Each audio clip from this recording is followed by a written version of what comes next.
Hi, everyone. Today is Wednesday, March 6th, 2024. My name is Tatiana T, and I'm a recovered Al-Anon. I will be leading this meeting. We want to welcome everyone to our Al-Anon Big Book Recovery meeting. This is a step speaker meeting that meets every Wednesday night at 5:30 p.m. Pacific Time, 8:30 p.m. Eastern Time. We will study the 12 steps by using the precise instructions out of the Big Book of Alcoholics Anonymous as they relate to us as Al-Anons. Let's get our meeting started. This is the original AA preamble written by the AA Grapevine describing the fellowship in 1940.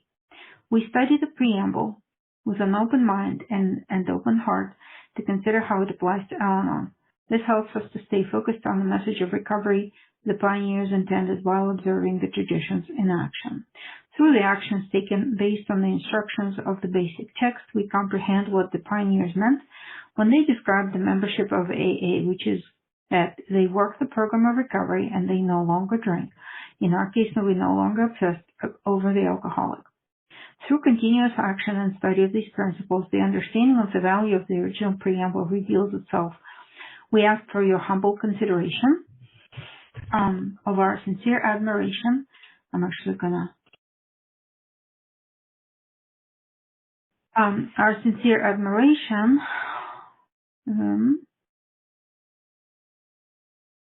of the pioneers of Alcoholics Anonymous. The simple hope is that we of Al-Anon we grow into the same clarity and unity that birthed the original 12-step fellowship, because without them, after all, none of us would be here.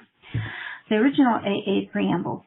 We are gathered here because we are faced with the fact that we are powerless over alcohol and unable to do anything about it without the help of a power greater than ourselves. We feel that each person's religious views, if any, are his own affair. The simple purpose of the program of Alcoholics Anonymous is to show what may be done to enlist the aid of a power greater than ourselves, regardless of what our individual conception of that power may be. In order to form a habit of depending upon and referring all we do to that power, we must first apply ourselves with some diligence. By often repeating these acts, they become habitual, and the help rendered becomes natural to us. We have come to know that as alcoholics, we suffer from a serious disease for which medicine has no cure. Our condition may be the result of an allergy which makes us different from other people. It has never been permanently cured by any treatment with which we're familiar. The only relief we have to offer is absolute abstinence, the second meaning of AA. There are no dues or fees. The only requirement for membership is a desire to stop drinking. Each member squares his debt by helping others to recover. An Alcoholics Anonymous member is an alcoholic who, through the application of and adherence to the AA program, has forsworn the use of any and all alcoholic beverages in any form. The moment he takes so much as one drop of beer, wine, spirits, or any other liquid containing alcohol, he automatically loses all status as a member of Alcoholics Anonymous. AA is not interested in sobering up drunks who are not sincere in their desire to stay sober for all time. Not being reformers, we offer our experience only to those who want it. We have a way out on which we can absolutely agree, and on which we can join in harmonious action. Rarely have we seen a person fail who has thoroughly followed our program. Those who do not recover are people who will not or simply cannot give themselves to the simple program. Now, you may like our program or you may not, but the simple fact remains that it works, and we believe is our only chance to recover. There is a vast amount of fun included in the AA fellowship. Some people might be shocked at our seeming worldliness and levity, but just underneath there lies a deadly earnestness and a full realization that we must put first things first, and with each of us, the first thing is the solution to our alcohol problem. To drink is to die. Faith must work 24 hours a day in and through us, or we perish. In order to set the tone for our meeting, I ask that we bow our heads a few moments of silent prayer and meditation, followed by the serenity prayer.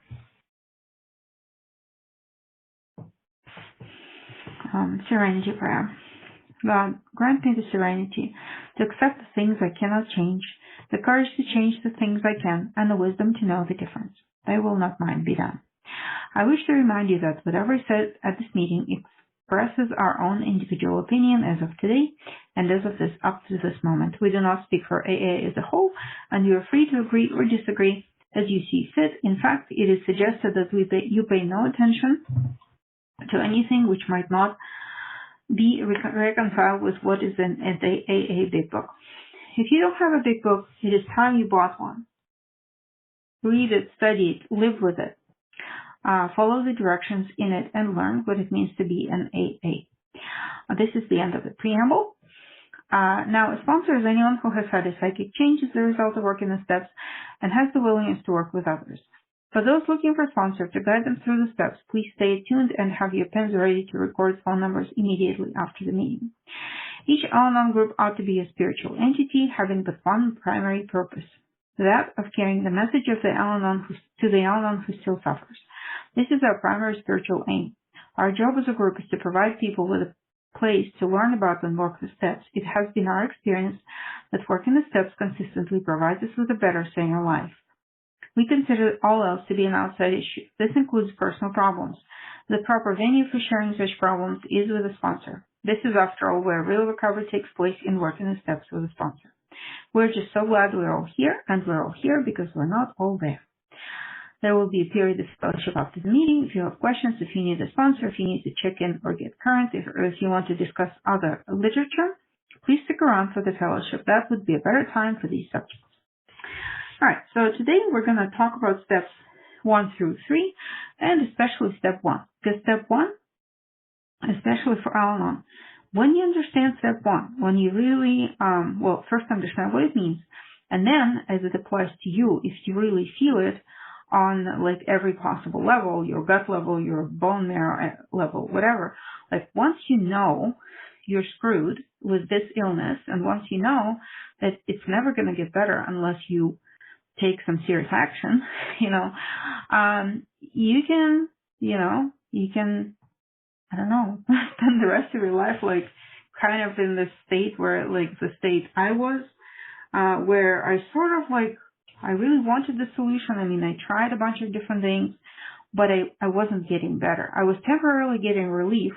I was temporarily getting some insights on why I'm so miserable all my life, but I never really found like an actual solution that would make me happy, that would make me free from my own head, that would make me sane, until I found the Big Book. And interestingly enough, it's only the Big Book that can provide this kind of solution. No other literature even comes close to the original pure 12-step program. So let's talk about how this applies, the whole thing applies to Al-Anon, and what is Al-Anon step 1.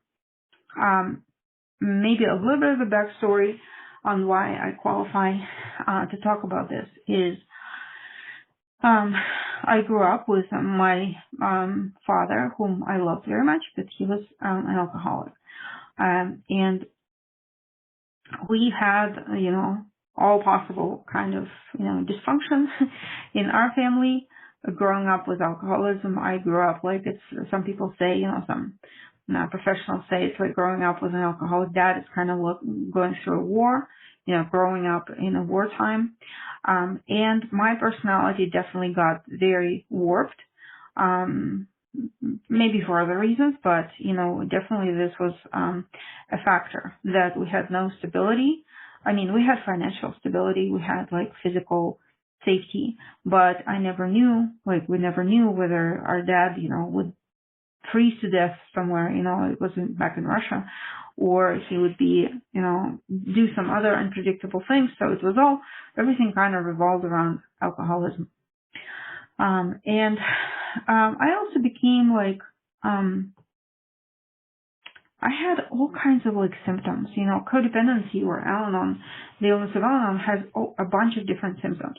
And if you read books on codependency, like different books, they will tell you, this is what codependency is, and this is what codependency is, and this is what it is, and this is a laundry list of symptoms, like in some fellowships, like there's like a laundry list of here's how it's manifested, and you're like, yeah, right, like when I read that kind of stuff, I'm like, oh my God, yes, that's so true. Or like romantic addiction, like I was a romance addict since I was probably 3 years old, I was like having crushes on different little boys or big boys or whatever, like, and I had this like I got high on that. I got high on my feeling of being quote unquote in love with someone. This was not love, by the way, right? It had nothing to do with love, but it was kind of like a drug addiction. Now actually people studied, there was an article recently in the New York Times about what they call limerence, which is like the feeling of romantic high. So I discovered that drug when I was like 3 years old, and it was basically, and as I mentioned, right, codependency has very different symptoms. Like, I abandon my own needs and I take care of somebody else's needs. That's one of the definitions of codependency, right? Or, I don't know what else. But anyway, so there are things, but that's not like what the core of the illness is. And I was lucky that I actually had the opportunity to learn what the true illness of codependency or Al-Anon is. And I use them interchangeably. It's, it's like there's not really like a good word for this illness, because I heard this phrase and it changed everything, and it put everything, like the puzzle finally came together. And this is, it goes like this. We think like the alcoholic drinks. So we use our thoughts to generate some kind of high, some kind of an effect, hormonal or otherwise. I don't know the exact mechanism of the effect, but there is definitely this effect of like, oh my God, I love him so much. I'm like, and I get this high. Or it could be another thought. It could be, for example, oh wow, today everybody like admired me in class because I was so, I was so smart and I was so successful and I got the best grade of everybody and nobody comes close. That's kind of my experience because I was academically it was very easy for me in school. So I was easily better than everybody in my class, and therefore I felt superior to them.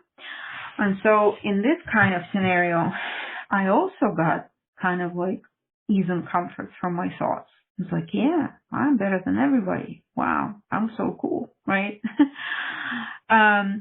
Or it could be thoughts of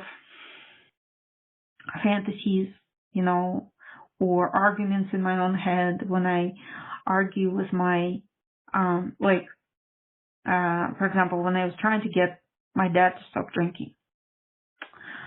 I wouldn't talk to him for like a week, maybe. I would just give him silent treatment, and I would go and like slam doors and stuff and try to pour out his vodka and stuff. But in my head, I was kind of like the victor, like, I'll show you, I'll show you that you're such a bad person, you drink and you ruin everybody's life here, and I'm so much better than you. That's also actually getting ease and comfort from a thought. So I use my thoughts in order to get that ease and comfort, in order to imagine, the world where things make sense for me. Imagine the world where I am the victor, where I am right, where I convince somebody. I could have dialogues with somebody in my own head without them being in the room. Like if my hairdresser kind of messed up my haircut and I hated that haircut, 3 days later, I see like I'm actually walking around my apartment and I'm talking to her aloud, gesturing with my hands, explaining to her how she should have done it instead and maybe where she should go study and whatever. Because I didn't like something, so I started thinking. And in my thinking, like, I will show her, And so, despite the many symptoms of codependency of like, I don't know, running around after you're alcoholic, or trying to get him to stop drinking, or giving him money that you're not supposed to give him, or whatever. So, or like yelling at somebody, we can have really like big fits of rage, and we can't stop sometimes. I had this like once I was really mad at my neighbors, downstairs neighbors. They were cooking Indian food underneath, and it was so stinky. Like, it was like I was literally, my eyes were burning. And I just started like jumping on my floor, on their ceiling, just to scare them, basically. And they they called on the police, but I couldn't stop. I couldn't stop jumping around, right? Because I hated them so much. But it all starts with thought. So whatever behavior it is that we're doing, however crazy it is, it always starts with the thought.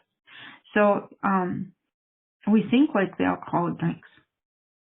And it also has the same patterns, so like the alcoholic, they have a binge, right? So they have a drinking binge. Like my dad, he would start drinking at night, and he would say, I'll just drink a little bit, and then he drinks a little bit, and then he needs to go somewhere else. He needs to leave the house and get some more alcohol.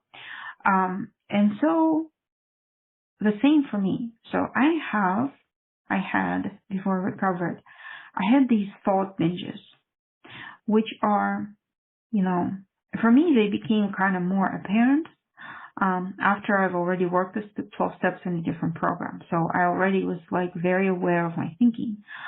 But my thought binges, they showed up, without any alcoholics in my life anymore. I got rid of all the alcoholics. I left them. I, moved to the other side of the world from my family. I got rid of an alcoholic boyfriend that I had. But then, I started having problems with neighbors, because we don't really even need an alcoholic in our life. We can start treating anybody as an alcoholic. They don't even have to drink. We can start treating them with the same suspicion and mistrust. And so I started a conflict with my neighbors, and then it became very apparent to me that I have these periods where I start thinking and I can't stop. They put up a light that I really hated, that I thought was not supposed to be there, because it's like for a variety of reasons, including the city ordinance. But I thought I was right, and they completely ignored my, protestations. And so I would start thinking about them, and it could come in the middle of the night, it could come in the afternoon, and then I just couldn't stop. I would wake up at night, for example, at 2 a.m., and I would see that the light is on, even though I put on room darkening shades. I could still see like a little chink of light coming through the top, and I would kind of look at it like, those bastards, like, oh my God, they're so horrible. And I would start thinking about my plans of revenge for them, and I would think like for 2-3 hours, even though I wanted to sleep. I needed to work the next day. I had other things to do besides think. And my mind would just loop and loop and loop. Like, how can I get rid of them? How can I win this battle? Different scenarios over and over and over and over. In the morning, I wake up all exhausted, and I'm like, oh God, I don't want to think about these idiots, like I have a life to live. Like, I don't want to do this. And so I would make like a resolution, I'm not even going to enter the bedroom at night. I'll just like, go to a different bathroom, not to use this bathroom, and I'll just walk around. So I make that firm resolution. But this thought could like pop in my head all of a sudden, even without me entering that room. And then I would spend another 2 or 3 hours thinking about them, how they wronged me, and how horrible they are, and how right I am, And this was like, it was really disturbing. This was already, I had, a pretty good life at that moment. I had like a house, I had a good profession, I had spent many years on self-improvement, on different practices, on, like, I learned emotional freedom technique, I learned emotion transmutation, meditation, yoga. I was really, really heavy on this whole self-help and self-improvement stuff. And I was already in a different 12-step program on top of it. And yet I could not stop thinking about these people. It's like my mind would get hijacked all of a sudden, and boom, and it's like runs in this loop where I'm unable to function. And I was at a point, at that time, where I had a thought that I should commit myself to a mental institution because it was just becoming completely unbearable. Like, I don't want to spend my life thinking about my neighbors. I just don't. And yet I do it. It's like I'm doing things that I don't want to be doing. And it's not like something, light duty. This was really, I was suffering from it. I really was.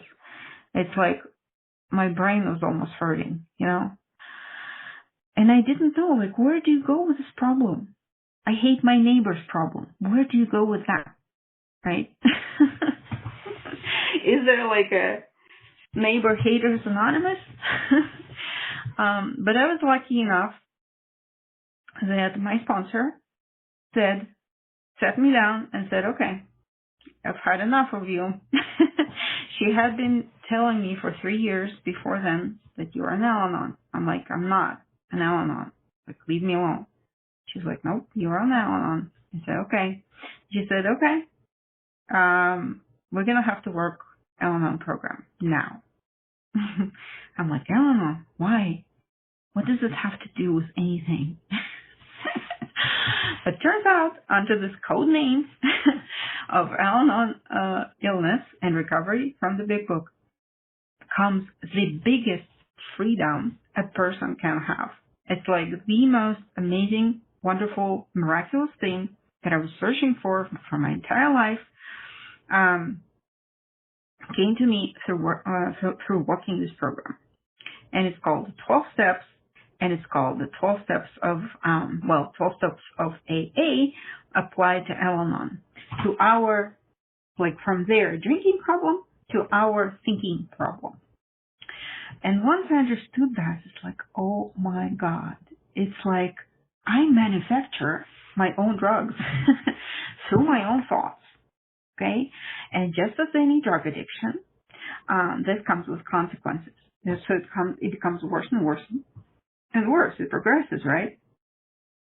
And so these thought binges, they were probably milder early on, although I'm not sure. Maybe they just weren't as evident. They weren't as on the surface. They were kind of just mixed in with all the other life problems that I had, right? But this is kind of like, it became apparent that my illness is absolutely the same as that of an alcoholic, except that instead of drinking, I think, and then I feel, and then I go into these, binges, right? And working this program has freed me from that. So, like, if before I didn't have a choice whether to think about these neighbors or not, like if a thought entered my mind, I would inevitably spend like a couple of hours or more thinking about them, right? But now that I'm free, I actually have a choice of what to think about and what not to think about.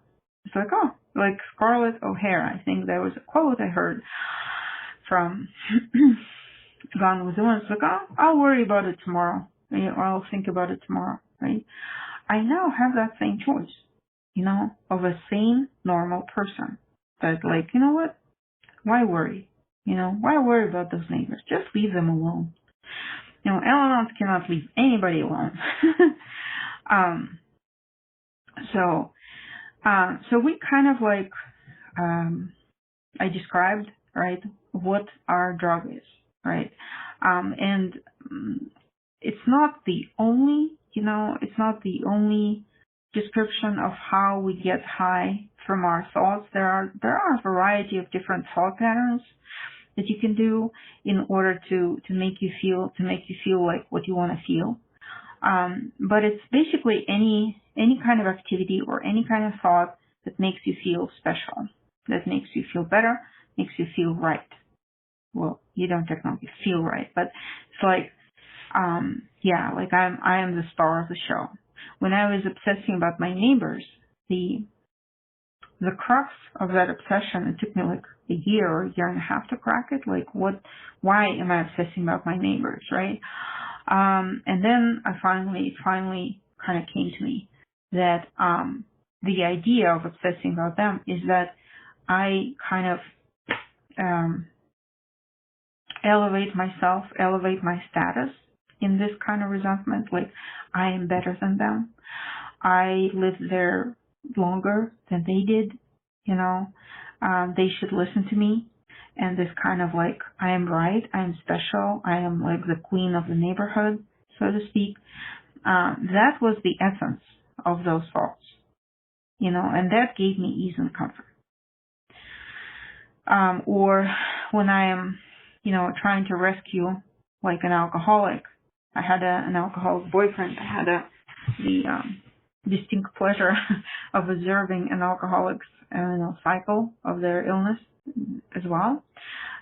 So when I had this alcoholic boyfriend, my first mission was to rescue him because he was, of course, which sticks very much to my level of my self-worth at the time.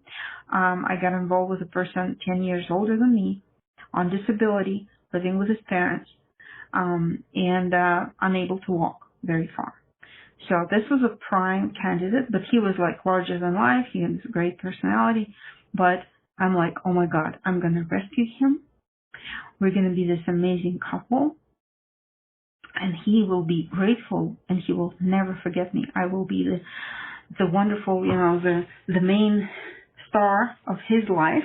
I will finally be successful. He never had a successful relationship, but I will, because I'm special.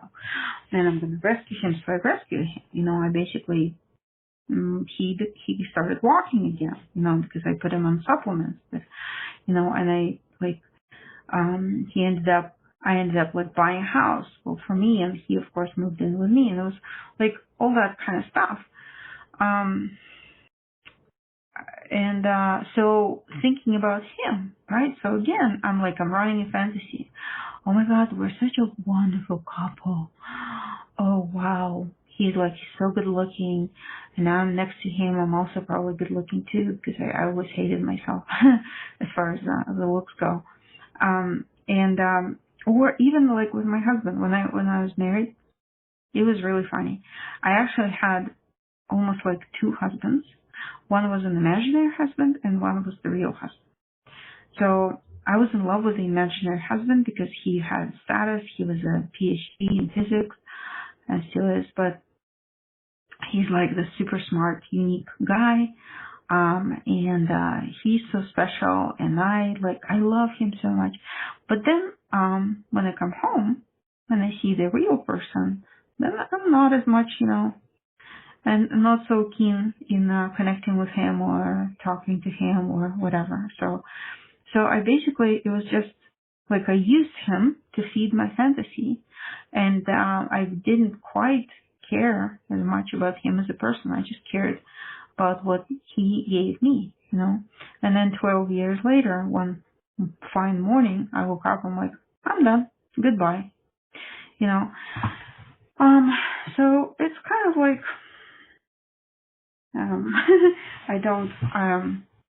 I don't consider myself in any way compassionate or loving person. At least I wasn't, for sure. I just use people, that's it. And as Al-Anons, when we come to program, we actually a lot of us think that we are wonderful, kind, saintly, literally saints, because I am doing everything for them. I am doing, this and that, and I'm investing so much in this person. I'm sacrificing so much, and they are ungrateful. But if you look at it, from a honest lens, if you honestly look at that, that's your motives. our motives are always to get something, So let's come to step one. So what is step one? We have the same step one as alcoholics, and it sounds like this.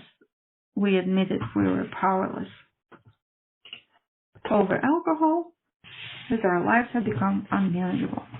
Those two parts actually carry very specific meaning. Powerless.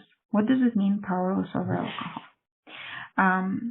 A lot of Al-Anons, and rightly so, but they understand this part as, I just need to admit that I cannot do anything about his drinking, right?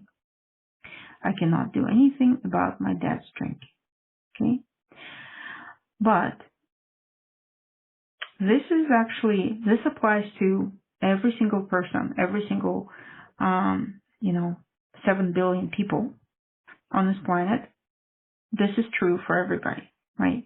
So every person in Russia is powerless over my dad's drinking. Every person in Indonesia is powerless over my dad's drinking. Every person in the United States, right? So what makes me an Al-Anon, right? It's not just the fact that I cannot change somebody's behavior, right? What qualifies me as an Al-Anon is that I am powerless over my thought process about an alcoholic, okay, or about anybody else. So what I described, my thought binges that happened with my neighbors, that is an example of powerlessness. What does it mean, like, when an alcoholic is powerless over alcohol? It means that once they take the first drink, they cannot stop. Okay? So that process starts. The phenomenon of craving develops in their body. And it starts, it's like more and more and more and more. I heard it from an AA speaker that alcoholism is not when a person drinks alcohol, and even not when alcohol drinks a person. It's actually when alcohol drinks alcohol. So it's like there's this like absolutely uncontrollable process of drinking. And that is what is meant by the word powerless. So a person lacks control over the amount they drink. And so what makes me an Al-Anon, a chronic Al-Anon, is the same thing, but about my thinking. Okay, so when I start thinking, I cannot stop. Okay, no matter what I do, aside from chopping my head off, but I literally wanted to do that. That's why I wanted to go to a mental institution, because I'm like, I just can't take this. I really can't, And so, I am powerless over my thinking. This thinking can be about an alcoholic. It can be about somebody else, Even though in Al-Anon,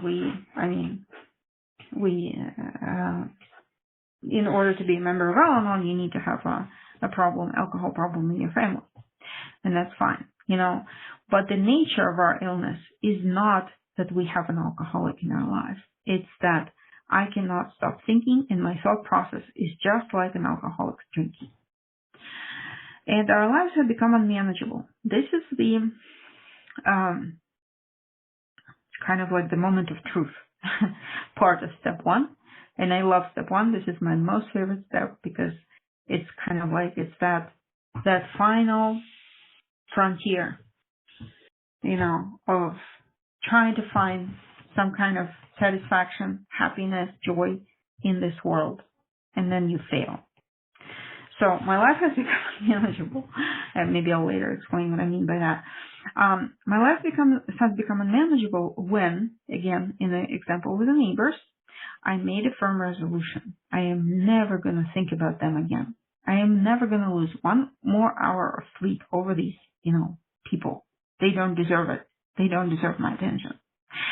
And yet, despite the firm resolution, I kind of like, this thought comes into my mind, and I am off to the races. There I go again. Same thing. Same like 3 hours, same insomnia, same, my heart is trying to jump out of my chest, I have more adrenaline, than way more than enough, right? I have enough adrenaline to power up like an entire city.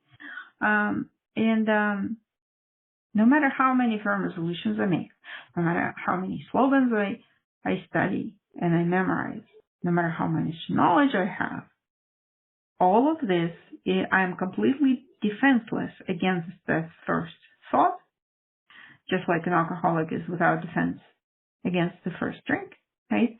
So I'm defenseless, and that's it. So I'm absolutely vulnerable to my own mind. My own mind will find a time, will find a place to inject that thought into my head and make me thought binge again. Okay. Which basically, if you admit that these two things are true for you, right? That I cannot stop thinking once I start, and once I stop and make a firm resolution, I cannot stick to that resolution, and the next binge will come, and it will be worse because this illness is progressive. It's not going to get better. It's only going to get worse. I have a theory that our brains probably age is just like our bodies, and it's much harder for them to be nimble, so they're going to be stuck in this rut forever. And so it's going to get worse, and so what do? It's pretty hopeless. In the days of when the Big Book was written, the AA Big Book, before it was written, before the alcoholics found a way to recover, the best, way, the most, best solution for alcoholism was to lock a person up in a special institution until for the rest of their life. And Lois Wilson, the wife of Bill Wilson, she was basically arranging to do just that. Alcoholism was considered like a mental illness. They did lobotomies on them, and all kinds of cruel stuff. It was just incurable. And this book is the first program, the first method in the history of humankind to successfully treat alcoholism. But for us, even more wonderfully, it actually is successful in treating this obsession, this mental obsession about other people. And it's wow. When I was a child, I remember I was walking around, I grew up in a big city. It was kind of like Soviet Union, kind of gray and maybe not very joyful. We didn't have enough food a lot of the time. And I was just kind of I didn't like my family, I didn't like my city, I didn't like the school. I didn't like a lot of things. And then I would go around and I'm looking at birds. I'm I wish I were a bird. But I wanted to be a bird not because I could fly somewhere else, but because I thought that the birds didn't think. It seems it appears to be a very simple, organism that doesn't think. I thought it must be really nice to just not think about anything, I don't remember what I was thinking about specifically, right? But it was already torturing me apparently. So I'm I just want freedom, but freedom from my own freaking mind. And this is what I finally got, 46 years later. At age 46, I came to Al-Anon, but finally I got freedom and I got mastery, more or less, of my own mind. I choose what to think now. I wake up and I'm ooh, hello, nice day. I don't wake up with 1,000 fears anymore, like I used to, or resentment. And so, this is what this program does. And so once you understand step one, you realize that you're literally screwed. We have a lot of people, I sponsor a lot of people in Russia, and we have one member of our group, he's actually a man, he was like literally with a mental diagnosis, like going to psychiatrists and so on, and praying. He's religious and whatever, and he was just basically life prospects did not look so good for him at that point. But once he found the program, he came back like to his priest to carry the message and kind of started sharing his story. And the priest said, you don't even have to say anything. I can see it in your eyes. And it sounds like you've gotten onto something much stronger than your, medication, than your psychiatric medication. So this program is like, there is recovery. The recovery exists, and it's like really, really amazing and glorious. But that was kind of like step one and what you get in the end. But step one means that you're just completely doomed. You're doomed to live in your head with these thoughts forever. Good luck, right? Because I don't think any medication would make me lose interest in thinking about those neighbors or thinking about my alcoholic. It's like my motivation has to be changed, right? And this is what this program does. It places us on a different footing. And so let's talk about step 2. So in step 1, we admit we're completely screwed. There's no way out of my own brain. There's no way out, right? Except lobotomy, maybe, right? So it's this mental obsession that will be with me forever unless I do something. So what do we do? What is the solution, right?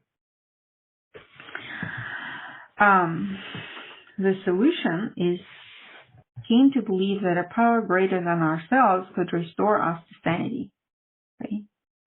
So sanity, interesting word, right? And something that kind of like what I just described, right? That freedom to think what you want and not think what you don't want, and freedom to have thoughts that are sane. And what's interesting is that the only source of sanity really is actually God. So this program is spiritual. And I say the word God, but I don't mean religion, obviously, because this program is obviously not religious. And just, I kind of like to be a rebel and use the word God, because why does religion have monopoly on the word God? They don't, We all are children of God, so anybody can use the word God and not mean religion, right? So we find the solution in finding a connection to that higher power. Because only to a mind that is hopeless, to a mind that is kind of like looping on itself, to a mind that basically glitched out like a computer that is broken and short-circuited, the only solution that can come to that mind is like something bigger than the mind, right? Something bigger than me, bigger than anybody, like any professional or any other person, because we are beyond human aid. If you find yourself in the situation that I described in step 1, then the book says that you are the only solution that can help you is spiritual. Okay. And on page 25 in the big book, I kind of almost actually forgot to read the big book, but anyway, hopefully I explained step 1. But on page 25 it says, if you are a seriously alcoholic as we were, we believe there is no middle of the road solution. We were in a position where life was becoming impossible, and if we had passed into the region from which there's no return to human aid, we had the 2 alternatives. One was to go on to the bitter end, blotting out the consciousness of our intolerable situation as best we could, and the other, to accept spiritual help. There's no middle of the road solution. This is important. So what is middle of the road solution? It is, I define it as anything, outside of the big book. Because the big book is this program is actually only works if you work it precisely according to the original instructions. Once you start changing something, once you start adding stuff, it completely destroys the efficacy of it. And witness to that is the like recovery rate in AA, which has dropped significantly. It's dropped 25 times at least since the publishing of since the beginning of AA, because people started like, oh, let's just read this book, oh, let's read that book, let's talk about the steps, let's do a discussion meeting, let's maybe sit around, like if you watch TV, 12-step group is where everybody sits around and like, hi, I am Tatiana, hi Tatiana, we love you, whatever. It's like discussion format doesn't work for me, because I use discussion format to use people. I use it to further my illness. I use it to go and show off how smart I am or whatever, so for me, the only thing that works is this book, and I'm definitely not the only person in this situation, right? So to accept, we cannot do half measures. It's very important. So if you want recovery, if you want true freedom from your thoughts, if you want to live actually happy, I've gone to like Al-Anon quite a bit, to regular meetings, discussion meetings, and it's like I often see, and I was this way. I'm like, I come there like, I'm going to pretend that, it's supposed to work, right? It's an Al-Anon group. I'm sitting on this chair. I'm surrounded by people. What else do I need? Maybe they'll just say something smart and I'll be cool, But then I come home and I just want to cry and I just want to like, I don't know, jump off a bridge or something. I was really not in a good place. And a lot of people in the meeting were also, kind of sad. There's no light in their eyes. But this recovery, the true spiritual awakening that this book offers, is a true freedom and a true joy. Because the way I live now is just, it's unbelievable.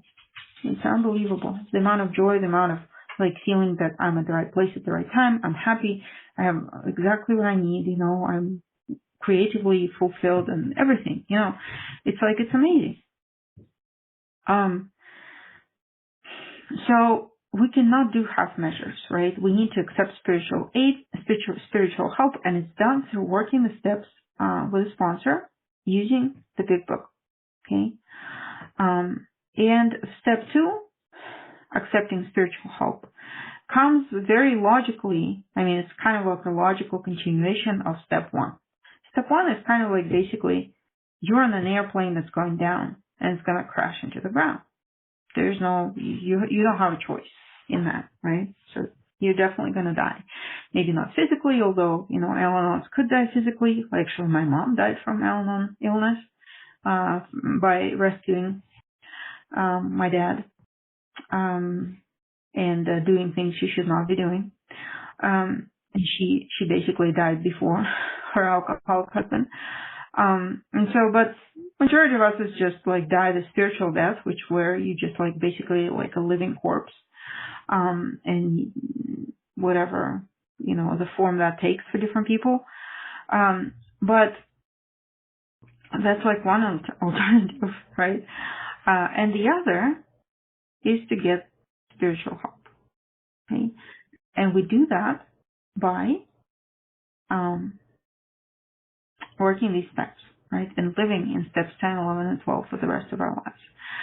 But from steps 1 and 2, logically comes step 3. On page 60, I'm going to read page 60. Our description of the alcoholic, the chapters to the agnostic, and their personal adventures before and after make clear 3 pertinent ideas. A, that we were alcoholic and could not manage our own lives.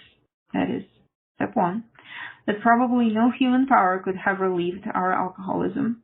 That's kind of like in between steps 1 and 2. You kind of start to think like, okay, if I'm in an airplane going down, what am I supposed to do, right? And C, that God could and would if He were sought. It's like, oh, okay, I'm done looking for solution on this earth plane, no pun intended, right? But on this earth, there's nothing. And so I need to go to a different dimension to seek for that help. And the book talks about the fourth dimension of existence, right? And so I need to seek God. Being convinced, and I was convinced, we were at step 3, which is that we decided to turn our will and our life over to God as we understood Him. Just what do we mean by that? And just what do we do?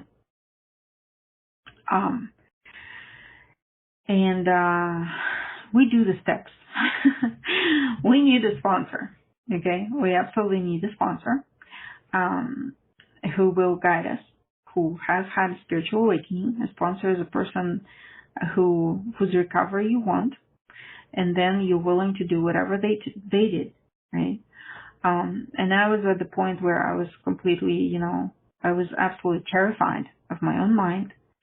I knew that it was trying to kill me actively, and I knew that I couldn't manage my own life anymore, despite my hopes for the contrary, but I just couldn't. So I just did whatever I was told. It's called the desperation of a drowning man. You just grab onto whatever they tell you, you just do it. Okay? But in step 3, we make that decision that I'm going to be all in. Okay? I'm going to be all in. It's very important to be all in. If you're 99% in, it's not going to work because you don't have the necessary sincerity. It's a program of sincerity, honesty, humility, and open-mindedness. But once you reach that step 1, and unfortunately, I cannot tell you how to reach step 1. It's a big mystery. Nobody knows how to do that.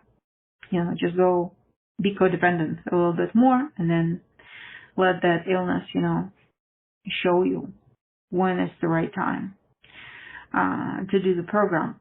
But once you do that and you commit, then you basically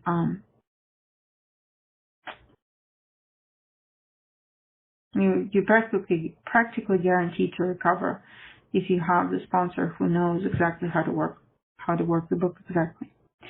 And of course, the foundation of the program is that we no longer rely on ourselves. This is I think it's called a keystone in an arch. That's what holds, like if you look at an arch, how it's built, like out of rocks. There is this middle stone that sits there on the very top in the middle, and it basically keeps the whole arch from collapsing. Okay. And on page 62, the book says, this is the how and why of it. First of all, we had to quit playing God. It didn't work. Next, we decided that hereafter in this drama of life, God was going to be our director. He is the principal, we are his agents. He is the father, we are his children. Most good ideas are simple, and this concept was the keystone of the new and triumphant arch through which we passed to freedom. And then a lot of people get relief in that step because it's like, finally, oh my God, I don't have to carry the weight of the world on my shoulders. Finally, at last, And on page 63, third step promises. When we sincerely took such a position, all sorts of remarkable things followed. We had a new employer.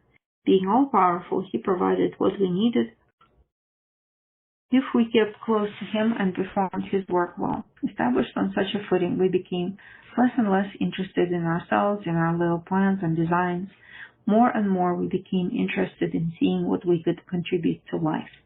As we felt new power flow in, as we enjoyed peace of mind, as we discovered we could face life successfully, as we became conscious of his presence, we began to lose our fear of today, tomorrow, or the hereafter. We were reborn. So, coming back to that story of me wanting to be a bird as a child, now I have that freedom. I can be. I can just say, okay, I'm just going to sit without thinking for a while. Or maybe I'll think of something pleasant and I'll enjoy my mind, for a change. I don't have to deal with this constant badgering of negativity and catastrophes and, panic that my mind manufactured for me and tortured me with for decades I am free. I tell my mind what to do, not the other way around. It's an amazing freedom.